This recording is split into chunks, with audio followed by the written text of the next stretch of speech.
Hello नमस्कार साथियों, मैं नीतीश पंडित आप सभी का स्वागत है हमारे YouTube channel CO success classes में। दोस्तों आज हम लोग जानेंगे दोस्तों बिहार एनएमएस के बारे में।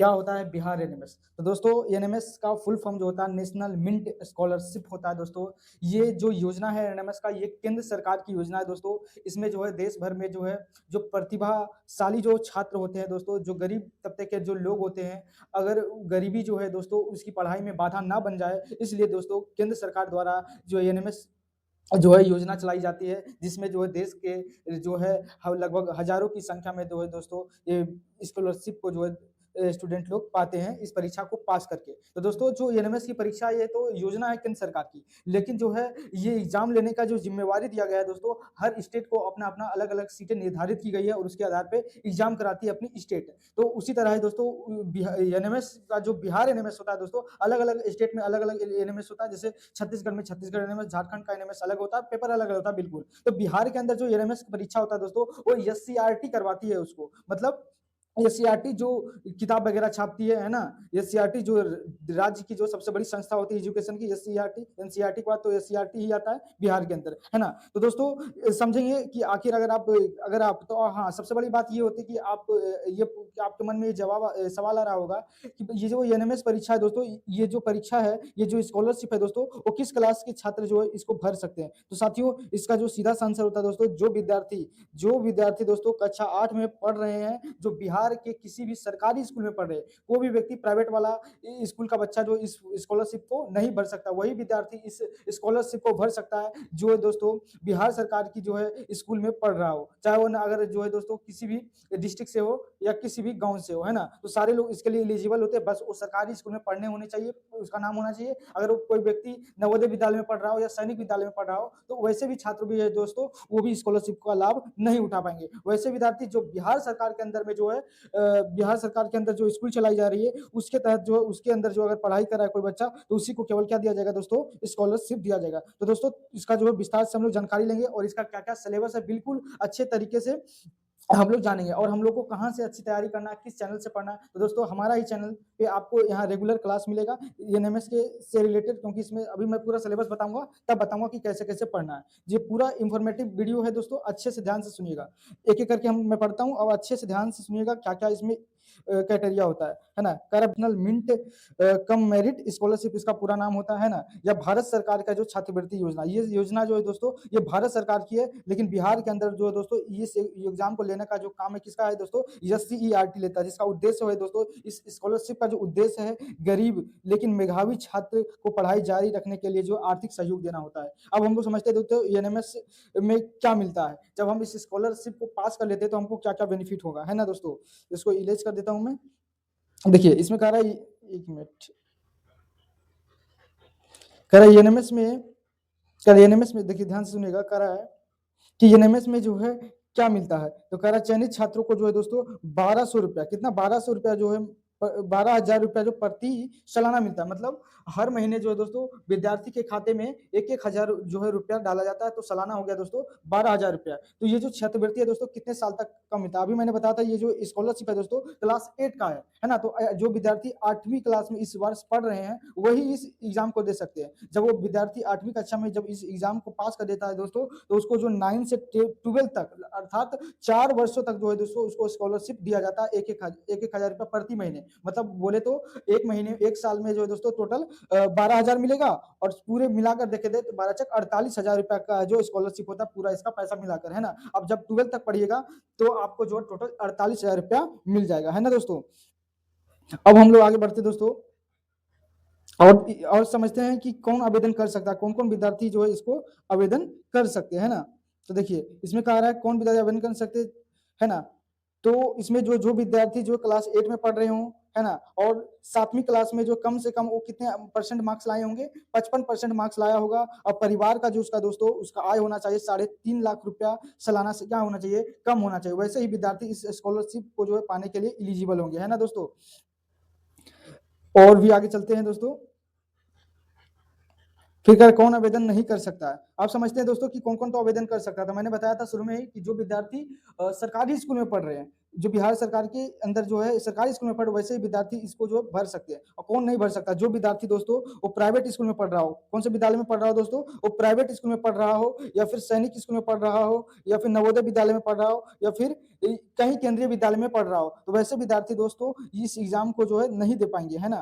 फिर कह रहा परीक्षा का पैटर्न क्या होता है दोस्तों? एनएमएस परीक्षा जो है इसमें 2 पेपर होते हैं। टोटल कितने पेपर होते हैं दोस्तों? इसमें जो है दोस्तों 2 पेपर होता है। एक होता है सेट और एक होता है दोस्तों मैट। सेट भी दोस्तों 90 मार्क्स का होता है और मैट भी जो है दोस्तों 90 मार्क्स होता है। मैट का मतलब होता है दोस्तों मेंटल एबिलिटी टेस्ट और सेट का मतलब होता है सोशलिस्टिक एप्टीट्यूड। मतलब इसके अंदर जो अभी मैं बताता हूँ जिसको बोलते हैं मेंटल एबिलिटी टेस्ट में क्या होता है दोस्तों, ये जिसको मेंटल एबिलिटी टेस्ट के अंदर जो है इसमें रीजनिंग के क्वेश्चन आते हैं। कितने आते हैं दोस्तों? 90 मार्क्स का रीजनिंग ही होता है। और जो सेट होता है दोस्तों इसमें जो है आपको जो है इसमें मैथ पूछा जाता है, साइंस पूछा जाता है और सोशल साइंस जिसको एसएसटी बोलते हैं दोस्तों, इसमें तीनों मिलाकर जो 90 क्वेश्चन माने जाते हैं, मतलब पूछे जाते हैं। मैथ का इसमें दोस्तों 20 सवाल होता है और जो है दोस्तों सोशल साइंस का, किसका दोस्तों? सोशल साइंस का जो है दोस्तों इसमें भी जो है 35 नंबर का क्वेश्चन का होता है और एसएसटी मिलाकर भी दोस्तों कितने क्वेश्चन होते हैं? 35। तो 35 पे 70 70 20 90, मतलब जो मैथ और सेट दोनों है दोस्तों 90 मार्क्स का होता है। इसका एक ही दिन पेपर होता है ना।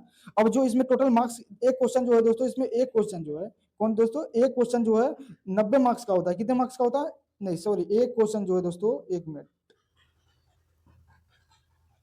एक क्वेश्चन जो है दोस्तों 1 नंबर का होता है और टोटल जो है 90-90 मिलाकर जो है टोटल 180 नंबर का ये एग्जाम होता है। ये परीक्षा दोस्तों ये क्या ये रिटेन होता है? नहीं दोस्तों, ये जो एग्जाम होता है ओएमआर पर आधारित होता है। इसमें कोई नेगेटिव मार्क नहीं होती है। इसमें मैथ में क्या-क्या पूछा जाता है? तो दोस्तों रीजनिंग के अंदर जो मुख्यतः रीजनिंग में अब इसका मैं पूरा अच्छे तरीके से इसका बताता हूँ, है ना। इसमें क्या-क्या पूछा जाता है? इसको थोड़ा-सा ज़ूम कर देता हूँ ताकि आपको अच्छी तरीके से दिखे, है ना। अगर सेट में जो क्या-क्या पूछा जाएगा, तो सेट में दोस्तों गणित रहता है, विज्ञान और सामाजिक ज्ञान, ये बातें मैंने आपको बता दिया। अगर चयन कैसे होता है दोस्तों, तो मैथ और सेट में दोनों में न्यूनतम अंक लाना ज़रूरी होता है। ऐसा नहीं कि दोस्तों आप मैथ में रीजनिंग में तो पूरा 90 में से 90 बना दिए और सेट में पता चला 20 ही नंबर ला पाए। तो नहीं दोस्तों, कम से कम आपको जो है दोस्तों 33% मार्क्स जो है हर मतलब दोनों को क्वालीफाइंग मार्क्स होता है। मतलब कम से कम आपको सेट और मैथ में दोनों जो है कम से कम 33% जो है अंक लाना ज़रूरी होता है, तभी आप क्वालीफाई माने जाएँगे। है ना दोस्तों? और भी है दोस्तों, देखिए यहाँ पे कह रहा है जरूरी दस्तावेज। अब मतलब इस स्कॉलरशिप को जो है दोस्तों भरने के लिए क्या-क्या आपके पास दस्तावेज होना चाहिए? तो दोस्तों आपके पास आधार कार्ड होना चाहिए। भाई सबके पास होता है आधार कार्ड, कोई ऐसा आदमी नहीं होगा पृथ्वी पे जिसका भी आधार कार्ड बना नहीं होगा। तो आधार कार्ड होना चाहिए, इनकम सर्टिफिकेट आपको बनवा लेना होगा, है ना? पापा के नाम से होना चाहिए, है ना? और कास्ट सर्टिफिकेट आप किस जाति हैं, जाति वाला भी लगेगा और आपका पासबुक चाहिए दोस्तों, आपका फोटो चाहिए और क्लास 7 का जो है दोस्तों मार्कशीट चाहिए। अगर मार्कशीट नहीं भी है तो कोई दिक्कत इससे नहीं है दोस्तों, है ना? क्योंकि बाद में जो है स्कूल से वेरीफाई होता है। तो जब आप स्कॉलरशिप को भरिएगा तो आपको प्रिंट आउट देगा, तो उसके बाद आपको स्कूल में बुलाया जाएगा, वहाँ से जो है वेरीफाई किया जाता है कि सही में आप ये जो विद्यार्थी उस स्कूल में आप पढ़ रहे हैं या नहीं। तो हेड सर आपके जो है आपको बुलाएँगे, है ना? तो अब ये जवाब मतलब सवाल उठता है दोस्तों कि जो है ये जो है आवेदन जो करते हैं वो किस वेबसाइट पे आवेदन किया जाता है ईएनएमएस का? तो दोस्तों बिहार सरकार की जो है वेबसाइट है एससीईआरटी पे जो है इस पे जो है दोस्तों इसमें भरा जाता है। इसमें आपको जो है क्या-क्या ज़रूरी होता है दोस्तों, तो आपका एनएमएस स्कॉलरशिप जब आप लिंक खोलिएगा तो वहाँ पे आप रजिस्ट्रेशन कीजिएगा, उसके बाद फॉर्म को जो है जो-जो आपका डॉक्यूमेंट माँगेगा वहाँ पे अपलोड भी कीजिएगा, उसके बाद फिर जो फाइनल सबमिट कर दीजिएगा। तो आप समझते हैं दोस्तों कि इसका जो एग्ज़ाम होता है दोस्तों ये कब होता है? तो इसका जो एग्ज़ाम होता है दोस्तों पिछले बार को देखा जाए 2026 को, तो पिछले बार दोस्तों आपको पता होगा कि बिहार के अंदर जो है दोस्तों चुनाव था, नवंबर-दिसंबर में। तो चूँकि इसका जो आवेदन लिया जाता है दोस्तों तो नवंबर में लिया जाता है, नवंबर-दिसंबर में और जनवरी-फरवरी में एग्ज़ाम को कंडक्ट करा दिया था। लेकिन दोस्तों पिछले वर्ष नहीं मतलब इसी वर्ष 2026 में जो दोस्तों चुनाव का माहौल था, जिसके कारण जो है दोस्तों एग्ज़ाम को लेने में थोड़ा क्या हो गया, लेट हो गया, है ना दोस्तों?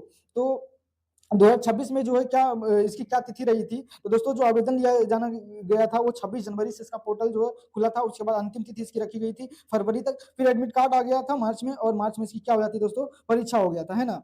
अब हम लोग देखते हैं दोस्तों कि तैयारी को जो है हम लोग कैसे करें, है ना? सिलेबस क्या होता है दोस्तों, कैसे कहाँ से पढ़ें? तो दोस्तों अगर आप बिहार एनएमएस 2027 की तैयारी करते हैं तो हमारा channel sure success classes NMS exam वाले चैनल से जरूर जुड़िएगा। और भी हमारा चैनल है दोस्तों जैसे श्योर सक्सेस क्लासेस कोवाकोल के नाम से और श्योर सक्सेस क्लासेस क्लास 9 10 वाले क्लास में। अगर फिलहाल आप एनएमएस की तैयारी कर रहे हो तो हमारा ये जो YouTube channel sure success classes NMS exam इसको जरूर सब्सक्राइब कीजिएगा। इसमें जो मैं पूरा रीजनिंग पढ़ाऊंगा, पूरा मैथ का तैयारी, पूरा सेट का तैयारी बिल्कुल मुफ्त में कराऊंगा बिना 1 रुपया लिए हुए, है ना दोस्तों? तो क्या क्या करना पड़ेगा, क्या तैयारी करने के लिए करना पड़ेगा रोज दोस्तों, तो रोज आपको जो है दोस्तों रीजनिंग बनाना पड़ेगा, क्योंकि आपको पता होना चाहिए दोस्तों आपका जो सिलेक्शन होगा वो 90 नंबर और एक 90 नंबर, 90 नंबर में दोस्तों आपका केवल और केवल रीजनिंग ही रहने वाला। मैथ मतलब रीजनिंग समझ लीजिए, मैथ में 90 नंबर रीजनिंग। इसी में दोस्तों रीजनिंग क्या होता है दोस्तों, स्कोरिंग सब्जेक्ट। आप 90 में से दोस्तों 85 क्वेश्चन बना सकते हैं, बिल्कुल बना सकते हैं। 85% या आप ज्यादा पढ़ने में तेज हो तो कम से कम 90 में 90 भी बना सकते हैं, है ना।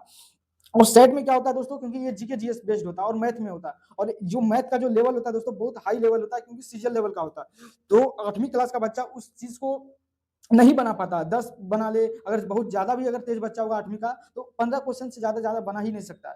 एवरेज मान लेते हैं दोस्तों 10 क्वेश्चन से ज्यादा नहीं। और हिस्ट्री और पॉलिटिक्स से ये इससे जो नंबर बढ़ जाते हैं ना, और साइंस का भी लेवल थोड़ा ज्यादा रहता है। तो मतलब सबसे ज्यादा जो स्कोरिंग सब्जेक्ट माना जाता है दोस्तों, ये इसमें 90 में से आप 85 नंबर यहाँ से ला सकते हैं, है ना। और सेट में 90 में से अगर दोस्तों 40 या कम से कम, तो दोस्तों क्योंकि कट ऑफ हाई जाने लगा है, तो कम से कम अब अगर आप, क्योंकि इसमें 85 अगर ला देते हैं, और इसमें जो सेट वाला जो होता है एग्जाम, जिसमें साइंस एसएसटी और जो मैथ रहेगा, उसमें अगर आप 50 नंबर भी लाते हैं दोस्तों, तो आपका सिलेक्शन होने का पूरा चांस रहता है ना दोस्तों। अब यहाँ सवाल उठता है दोस्तों कि एनएमएस में कैसे कैसे प्रश्न पूछे जाते हैं, क्या इसका टाइम लिमिट होता है। तो दोस्तों 90 नंबर का जो क्वेश्चन होता है उसमें जो है दोस्तों 90 मिनट का टाइम दिया जाता है, और प्लस 15 मिनट जो है अलग से दिया जाता है ओमासी को भरने के लिए, है ना। मतलब जो है 2 घंटा, जिसको बोल सकते हैं पौने 2 घंटा समय दिया जाता है, मतलब 90 मिनट, और मतलब 105 मिनट आपको दिया जाता है एक पेपर के लिए। ये जो पेपर अभी मैंने बताया दोस्तों, ये दो, इसका जो पेपर होता है जो दोस्तों एक ही दिन होता है, 2 पेपर होता है। कितना पेपर होता है दोस्तों, तो 2 पेपर होता है, एक ही दिन होता है, एक सेट का और मैट का। तो पहले में जो शिफ्ट होता है दोस्तों, उसमें जो है सेट का एग्जाम होता है, उसके बाद मैट का होता है, उसके बाद फिर सेट का होता है। तो और उसके बाद लंच टाइम के बाद जो है दोस्तों फिर सेट का एग्जाम होता है। तो दोस्तों इसका जो है क्या महत्व है ना, इस एग्जाम देने से क्या फायदा मिलने वाला है। तो दोस्तों अगर आप गरीब विद्यार्थी हैं, आपके पास आगे पढ़ाई करने के लिए 8वीं के बाद पैसा नहीं है, अगर आपके अंदर प्रतिभा है, तो जरूर इस स्कॉलरशिप को भरिएगा, है ना। तो आपको इससे जो है आर्थिक सहायता भी मिलेगी आगे की पढ़ाई में। जो दोस्तों स्कॉलरशिप का जो रिकॉर्ड रहेगा, जो आपको मार्कशीट मिलेगा, वो आप कहीं भी जाएंगे तो आपको सर्टिफिकेट दिखाने लायक रहेगा कि हम, मेरा भी स्टेटस बहुत अच्छा है ना। और जो आत्मविश्वास बढ़ता है जब आप छोटी छोटी परीक्षाओं को, जब छोटी छोटी जो है दोस्तों छोटी छोटी परीक्षाओं को आप जब इसको जो है निकालिएगा, है ना। तो छोटी छोटी परीक्षाओं को आप निकालिएगा तो आपके पास जो आगे पढ़ाई करने का उत्साह बढ़ेगा, है ना। दोस्तों फिर कह रहा, एनएमएस का पूरा सिलेबस अगर आप जानना चाहते हैं दोस्तों, तो अच्छे से ध्यान से सुनिएगा, है ना। इसका कट ऑफ जान लेते हैं दोस्तों कि कट ऑफ कितना जाता है। तो दोस्तों इसका जो कट ऑफ कम से कम सेफ स्कोर मान लीजिए तो दोस्तों 130 नंबर से जो है ज्यादा लाना पड़ेगा, क्योंकि आजकल बच्चे जो है दोस्तों बहुत ज्यादा मेहनत कर रहे हैं, कहीं ना कहीं पढ़ रहे होते हैं, अच्छे से रीजनिंग बना रहे होते हैं, है ना। तो आप अगर आप सरकारी स्कूल में, क्योंकि इस स्कॉलरशिप को तो सरकारी स्कूल का बच्चा ही भरता है, तो वो जो विद्यार्थी होता है दोस्तों इस लेवल का पढ़ाया नहीं जाता है सरकारी स्कूल में कि वो एनएमएस परीक्षा को पास कर ले। तो दोस्तों अगर आप अच्छी तैयारी करना चाहते हैं तो हमारे यूट्यूब चैनल को सब्सक्राइब कीजिए। यहाँ प्रतिदिन जो दोस्तों एनएमएस से रिलेटेड सारे वीडियो जो है मिलेंगे, पूरा रीजनिंग पढ़ाया जाएगा, पूरा सेट पढ़ाया जाएगा, पूरा मैथ का सिलेबस को जो है दोस्तों कवर किया जाएगा, है ना। अब हम लोग ध्यान से समझते हैं दोस्तों, इसका सबसे पहले बड़ी बात होती है कि कोई भी आपको एग्जाम देना है दोस्तों, सबसे पहले आपको जो उसका सिलेबस बहुत अच्छे से पता होना चाहिए, है ना। ऐसा नहीं कि पढ़ते जा रहे और क्या सिलेबस पता चले पढ़ क्या रहे हैं और आया एग्जाम में क्या। तो सबसे पहले आपको अच्छी तरीके से सिलेबस का ज्ञान होना चाहिए, है ना। तो सबसे पहले देखते हैं जो 90 नंबर का जो होता है दोस्तों मैथ वाला जो एग्जाम होता है, मैथ का जिसको रीजनिंग कहते हैं दोस्तों, तो वो रीजनिंग में कौन कौन सा टॉपिक होता है दोस्तों, तो जो सबसे महत्वपूर्ण जो टॉपिक होता है दोस्तों वो होता है श्रृंखला, जिसको कहते हैं दोस्तों सीरीज कहते हैं। क्या कहते हैं दोस्तों, सीरीज कहते हैं। इससे जो है दोस्तों बहुत ज्यादा क्वेश्चन आता है सीरीज से, है ना।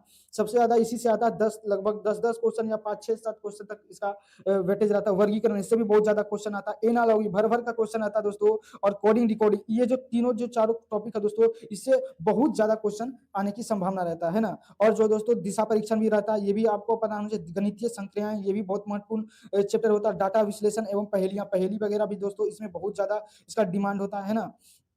और दोस्तों उसके बाद देखते हैं, उसके बाद क्या होता है, कथन और निष्कर्ष। आजकल जो है दोस्तों हर एग्जाम में कथन निष्कर्ष वाला जो है टॉपिक बहुत ज्यादा आने लग गया दोस्तों। तो ये आपको इसका भी ज्ञान होना बहुत क्या है दोस्तों जरूरी है। और भी अच्छे से देखते हैं इसका सिलेबस को दोस्तों। और 9वां टॉपिक है दोस्तों वेन डायग्राम। क्या दोस्तों, वेन डायग्राम आपको अच्छी तरीके से आने से, इससे भी बहुत ज्यादा क्वेश्चन आता है। लुप्त संख्या बहुत ज्यादा मोस्ट इंपॉर्टेंट जो है ये टॉपिक है दोस्तों। और उसके बाद रक्त संबंध, आपको ब्लड रिलेशन भी आना चाहिए। उसके बाद घन घनाभ वाला, उससे भी क्वेश्चन आता है, डाइस वाला जिसको बोलते हैं। और जो है जिसको बोलते हैं उपबंधिक संख्या क्रम, ये भी आना चाहिए। घड़ी और समय वाला आपको आना चाहिए। आकृति वाला, क्योंकि नन वर्बल जो रिंगलिंग होता है दोस्तों, नन वर्बल रीजनिंग, इसमें चित्र वाला होता है, वो भी आना चाहिए आपको। आकृति श्रृंखला, ये भी क्वेश्चन आता है दोस्तों, इससे भी, है ना। उसके बाद आगे देखते हैं दोस्तों, उसके बाद फिर घड़ी समय बता दिया मैंने, और आकृति श्रृंखला होता है, और दर्पण से भी क्वेश्चन आता है, दर्पण से भी आता है। आकृति को गिनने वाला, जैसे इस तरीके से दे दिया जाएगा, कहेगा इसमें बताइए कितने त्रिभुज है, तो इससे भी क्वेश्चन आता है। तो मैंने ये अच्छे तरीके से आपको बता दिया है ये सेट का, है ना, पूरा पूरा सिलेबस। उसके बाद देखते हैं दोस्तों कि गणित में इसकी क्या क्या इसका सिलेबस रहने वाला था गणित के अंदर। तो दोस्तों ये भले ही 8वीं क्लास का एग्जाम होता है दोस्तों, लेकिन इसमें जो है अच्छे लेवल का विज्ञान का क्वेश्चन भी आता है, और एसएसटी का भी अच्छा क्वेश्चन रहता है, और मैथ में तो दोस्तों अच्छा सीरियल लेवल का बोल सकते हैं, अच्छा मैथ रहता है ना। जो आपके टीचर हुए ना दोस्तों, वो भी मैथ को नहीं बना पाते, जो आपके मिडिल स्कूल में पढ़ा रहे होंगे वो भी टीचर नहीं कर पाता है, क्योंकि इसका लेवल अच्छा रहता है ना। लेकिन कोई बात नहीं दोस्तों, हम अच्छे तरीके से आपको तैयारी करवाऊंगा मैं। पहला दोस्तों, पहला जो है दोस्तों उत्पादन एवं प्रबंधन, पहला चैप्टर। दूसरा है दोस्तों सूक्ष्म जीव एवं रोग, मतलब सूक्ष्म जीवों से होने वाला रोग, जैसे पोलियो किससे होता है ना, डेंगू किससे होता है, इस तरीके से जंतुओं और पौधों में जनन, ये जो रिप्रोडक्शन वाला चैप्टर होता है दोस्तों, बहुत ज्यादा इंपॉर्टेंट, हर साल इस टॉपिक से आता है क्वेश्चन। पादप और जंतुओं में पोषण न्यूट्रिशन से भी बहुत ज्यादा क्वेश्चन आता है। परिवहन एवं परिसंचरण तंत्र से भी आता है, शोषण से आता है दोस्तों, ईश्वरावस्था से आता है, और पौधे एवं जंतुओं में जो है संरक्षण एवं जैव विविधता, ये बहुत ज्यादा जो है दोस्तों ये इंपॉर्टेंट जो है ये टॉपिक होता है ना।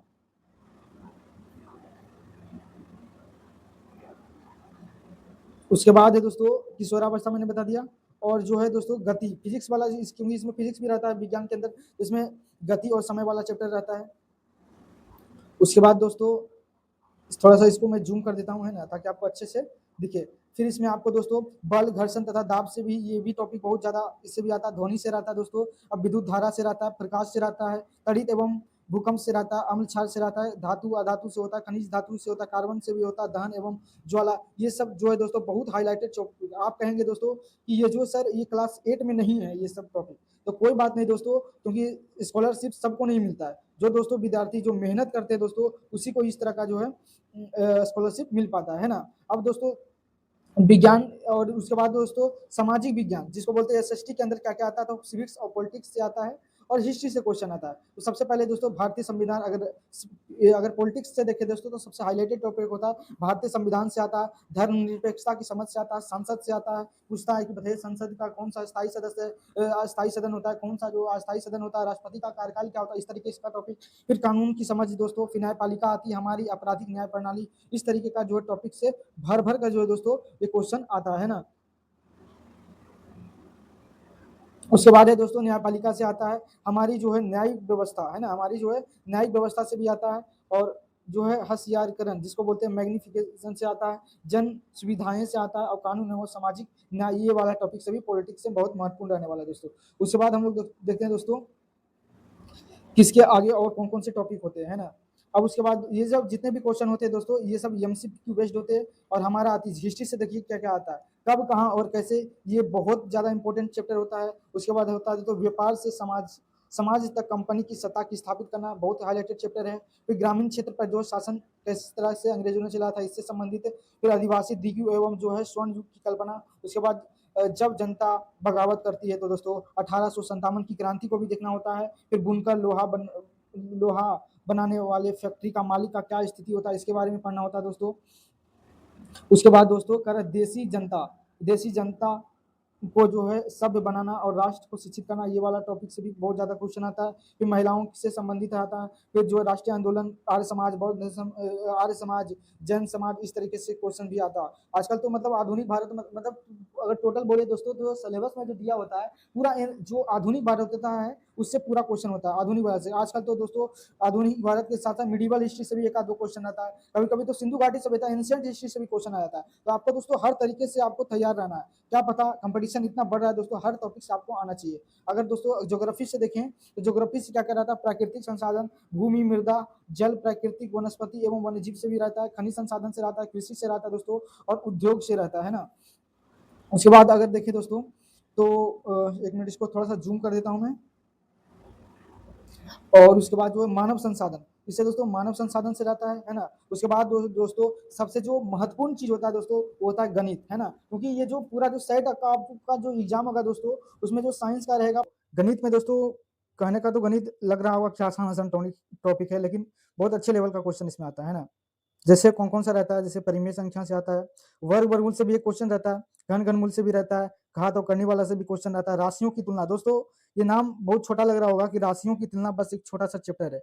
दोस्तों इसमें जो है पूरा गणित इसमें समाया हुआ है जनरल कंपटीशन का, है ना? तो राशियों की तुलना में दोस्तों कौन-कौन सा जो है टॉपिक आता है, ज़रा ध्यान से सुनिएगा और बड़े अच्छे से इसको समझिएगा। दोस्तों इसके अंदर जो है राशियों की तुलना में सबसे जो पूरे अर्थमेटिक का जो जान होता है दोस्तों, वो होता है समानुपात और अनुपात, जिसको बोलते हैं रेशियो और प्रोपोर्शन होता है। उसके बाद समय और दूरी होता है और प्रतिशत होता है, लाभ-हानि होता है, बट्टा-कटौती जिसको बोलते हैं, डिस्काउंट कहते हैं, जिसको साधारण ब्याज एक होता है, एसआई जिसको बोलते हैं, चक्रवृद्धि ब्याज जिसको बोलते हैं, एससीआई बोलते हैं, एलसीएम और एचसीएफ आता है दोस्तों जिसको महत्तम समावर्तक और लघुत्तम समावर्तक कहते हैं। ये इतना सारा जो टॉपिक होता है दोस्तों, जो ये अर्थमेटिक का जान चैप्टर है। देखने में लग रहा होगा कि राशियों की तुलना 5वां चैप्टर है जो बिल्कुल आसान है, लेकिन इसके अंदर जो अपने आप में जो है पूरा समुद्र है दोस्तों, है ना? इसको अच्छे से क्योंकि इसी से ज़्यादा क्वेश्चन आता है ना? और आगे देखते हैं दोस्तों और कौन-कौन सा टॉपिक से आता है। फिर दोस्तों अगला जो टॉपिक होता है, एक हो गया दोस्तों रैखिक समीकरण से आता है और व्यंजकों का गुणनखंड एवं सर्वसमीकरण जिसको बोलते हैं a+b का होल स्क्वायर a+b का होल क्यूब इस तरीके से का क्वेश्चन जिसको बोल सकते हैं। एक शब्दों में अलजेब्रा है पूरा, है ना? और जो है कोण वाला पूरा ज्योमेट्री आता है दोस्तों इसमें त्रिभुज कोण वाला भी आता है और ज्यामिति के अंदर चतुर्भुज को भी पढ़ना होता है, क्षेत्रमिति आता है जिसको बोलते हैं 2D 3D इसके दोनों इसके अंदर समाहित होता है दोस्तों, है ना? और उसके बाद सांख्यिकी जिसको बोलते हैं दोस्तों माद, माध्यिका, भट्टा जिसको कहते हैं माद, माध्यिका जिसको बोलते हैं और औसत जिसको कहते हैं, ये पूरा-पूरा चैप्टर इसमें भी समाहित होता है ना?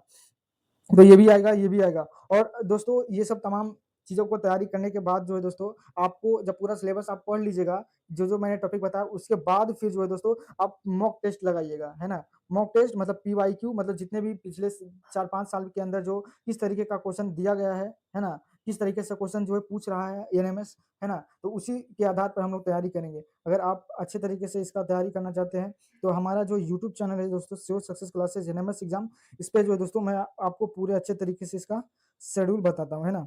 एक न्यू स्लाइड ले लेता हूँ, उसके बाद मैं आपको अच्छी तरीके से बताता हूँ, है ना? तो दोस्तों आपको पता होना चाहिए 1 मिनट रुक जाइएगा थोड़ा-सा 1 सेकंड। अभी मैंने बताया कि जो एग्ज़ाम होता है दोस्तों, जो एग्ज़ाम होता है, इसमें जो है 90 मार्क्स का जो होता है दोस्तों मैथ होता है, 90 मार्क्स का क्या होता है दोस्तों मैथ होता है और 90 मार्क्स का क्या होता है दोस्तों सेट होता है। इस 90 नंबर में दोस्तों कम से कम आपको 85 नंबर तो लाने ही लाने चाहिए, है ना? इसका मैं पूरा अच्छी तरीके से पूरा रीज़निंग का वीडियो अपलोड करूँगा, आप लोग जो रिकॉर्डेड ही देखिएगा क्योंकि मैं लाइव नहीं भी ले पाऊँगा, है ना? और 90 जो क्वेश्चन होंगे दोस्तों वो सेट के होंगे। आपको सेट की तैयारी करने के लिए आपको साइंस पढ़ना होगा, एसएसटी पढ़ना होगा दोस्तों और इसी के अंदर दोस्तों और मैथ पढ़ना होगा। मैथ में आप मान लीजिए कम से कम दोस्तों क्योंकि लेवल तो इसका टफ होता है लेकिन आप कोशिश कीजिएगा कि कम से कम 15 क्वेश्चन को हम टच करें और एसएसटी में जो है कम से कम अ, मान लीजिए तो 35 इसमें भी क्वेश्चन तो कम से कम 30 और साइंस में भी कम से कम इसका टफ रहता है क्वेश्चन तो कम से कम 25 है ना? तो इतना करना पड़ेगा तभी आपका जो है एएनएमएमएस बिहार में आपका सिलेक्शन हो जाएगा तो आपको जो प्रति माह जो है दोस्तों प्रति माह ₹1000 कितना सॉरी ₹1000 प्रति माह लगभग 4 साल तक पूरे 12th तक की पढ़ाई तक का आपको जो पैसा मिलेगा। अगर आप अच्छे से तैयारी करना चाहते हो तो हमारे यूट्यूब चैनल को जो है थोड़ा सब्सक्राइब कर लीजिएगा और इसमें बहुत सारा वीडियो आपको मिलेगा जो आपको तैयारी को मजबूत करेगा। तब तक के लिए जय हिंद, मिलेंगे नेक्स्ट क्लास में, तब तक के लिए जय हिंद।